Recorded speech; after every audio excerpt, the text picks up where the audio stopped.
grade 1လေးကျောင်းကအင်စာကြီး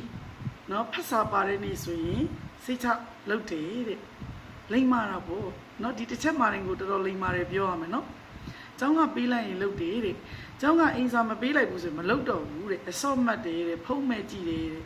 စာဖတ်မဲ့စာကြည့်မဲ့ဆိုရင်လည်းပဲစိတ်ဝင်စားဘူးတဲ့သူကအဲ့တော့ဒီရွယ်ကလေးလေးတွေက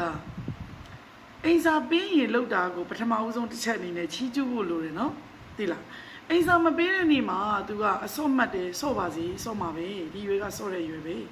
ပြီးနောက်တစ်ခုကကျတော့ဖုံးကြည့်တာကိုတော့ဒီချက်ကရှော့စီခြင်းနဲ့တခုပေါ့နော်ဖုံးကြည့်တာကနေစာဖတ်ဖို့စာဖတ်ခြင်းဖြစ်စဉ်ကိုပြောင်းကျင်နေဆိုတော့ဒါလွယ်တဲ့လို့တော့မဟုတ်ဘူးဘာလို့ဆိုတော့ဖုံးကြည့်တာအရန်ကိုမှ funny ဖြစ်တယ်သူတို့တော့ပျော်စရာကောင်းတယ် active ဖြစ်တယ်စိတ်ဝင်စားစရာရမ်းကောင်းတယ်စာဖတ်တယ်ဆိုတာကတော့ grade 1ဆိုလဲဒါအိုက်မဖတ်နိုင်သေးဘူးသူကနော်စလုံးတွေကိုပေါင်းနေရတော့ဖြစ်နေသေးတယ်ပေါ့နော်တနည်းအားဖြင့်ပြောမယ်အဲ့တော့စာဖတ်ဖို့ကိုစာတဲ့စိတ်ဝင်စားဖို့ဆွဲဆောင်ခြင်းလဲဆိုရင်ဘာလေးသွားလိုက်ဖို့လဲလို့ဆိုတော့ဘောနော်သူကြည့်နေတဲ့ game ပုံစံမျိုးကိုတို့ကဒီစာနဲ့တွဲပေးလိုက်တာဥပမာကွယ်ဒီစကလုံးလေးတွေကို word puzzles လေးတွေပါတဲ့ game မျိုးလေးတွေကိုသူနဲ့အတူတူစော့ပေးလိုက်တာနော် game နဲ့အတူတူစာကိုလည်းလုပ်လို့ရပါတယ်ဆိုတဲ့ခန်းစားချက်ကလေးထည့်ပေးလိုက်တာဒါမျိုးလုပ်လို့ရမယ်ပြီးရင်နောက်တစ်ခုကသူ့ကိုစာဖတ်တာကိုဝါသနာပါစေချင်တာစာလေးတွေကိုရစီချင်တာဆိုရင်ဖတ်စာအုပ်ပြင်ပမှာရှိတယ်ဖတ်စာအုပ်ကလည်းဆရာမအသင်မှာဟုတ်ဆရာမအသင်တဲ့အတိုင်းကိုကလည်းနောက်တစ်ခေါက်ထပ်တင်တဲ့ခါကျကလေးကစတော့ boring ဖြစ်လာညင်းဝေလာပြီလေ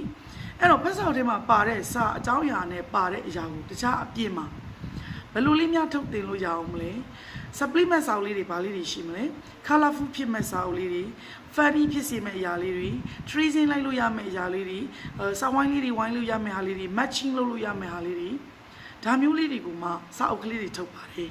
အဲ့တော့စာအုပ်ကလေးတွေကိုမှဝယ်ပေးပြီးတော့မှကိုကအဲ့ဒီစာအုပ်ကလေးတွေမှာစတစ်ကာလေးတွေပါတယ်ကြယ်လေးတွေပါတယ်တခါလေးအယောင်ချဲရတာလေးတွေပါတယ်တခါလေးမှာ activities လေးတွေပါတယ်ဒီလိုစာအုပ်ကလေးတွေကိုဝယ်ပြီးတော့မှကလေးကို